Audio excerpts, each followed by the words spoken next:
耶伦访华之际呢，中国还迎来了一位神秘人啊，要开始闷声干大事儿。中俄加强合作，后续呢或许有大动作的。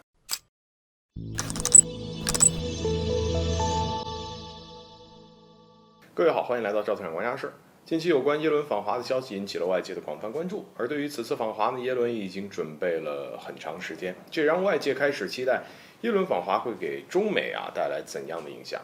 而不过就在耶伦访华的关键时刻，一位神秘人也出现在了中国，还带了2艘神秘的军舰访问了上海。这一消息顿时就引起了外界的热议，这是怎么回事呢？我们一起来看看。原来这个神秘人是俄罗斯海军上校安基费罗夫，而那2艘神秘军舰就是俄罗斯的完美号以及轰鸣号护卫舰。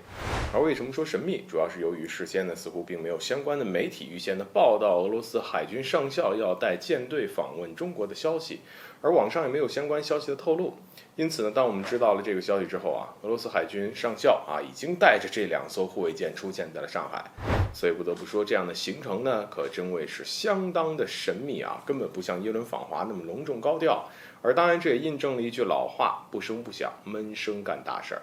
有消息说，这2艘护卫舰停靠上海码头之后，中方在码头给俄方的军官举行了相当隆重的迎接仪式。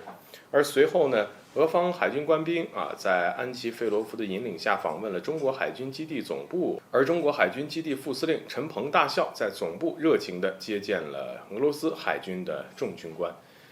此外，俄罗斯太平洋舰队的编队对中国海军基地总部的访问时间呢，持续到了7月11号。而作为中俄海军事务性交流的一部分，中俄双方计划举行2国海军官兵体育比赛、太平洋舰队主力舰艇人员环城游览等等活动。所以由此可见呢，此次中俄海军官兵也展开了相当友好的交流，这也有助于进一步加强2国海军的互信，并让中俄海军的合作更上一层楼。要知道，凭借中俄紧密的关系呢，中俄2军势必会展开更多的合作因此后续或是有大动作的。